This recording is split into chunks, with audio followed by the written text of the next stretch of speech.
Sosok Arteria Dahlan jadi perbincangan publik. Ia mengalami tindakan tidak menyenangkan dan juga ibunya. Bahkan ibunya dibentak dan dimaki oleh seorang wanita yang mengaku anak Jenderal TNI Bintang 3. Dilansir dari tribunnews.com, Arteria Dahlan menyatakan bahwa dia telah membawa kasus tersebut ke jalur hukum. Laporannya sedang diproses Polres Bandara Soekarno-Hatta. Kasubag Humas Polresta Bandara Soekarno-Hatta Ibtu Prayogo mengungkapkan aksi yang terekam dalam video itu terjadi pada hari Minggu sore kemarin.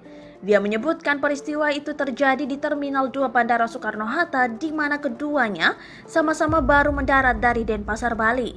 Mereka bahkan berada dalam maskapai yang sama. Untuk saat ini, baik pihak Ibunda Arteria Dahlan maupun perempuan dalam video tersebut sama-sama saling lapor lantaran tersinggung atas perkataan satu sama lain. Kepolisian, kata Prayogo, hendak menggelar mediasi untuk menyelesaikan perselisihan ini. Akan tetapi, Prayogo belum dapat menginformasikan kapan upaya mediasi tersebut bakal berlangsung. Kita upayakan untuk mediasi untuk hasil terbaik, tapi itu semua tergantung dari yang melapor. Pelapor dalam hal ini kedua belah pihak, urainya.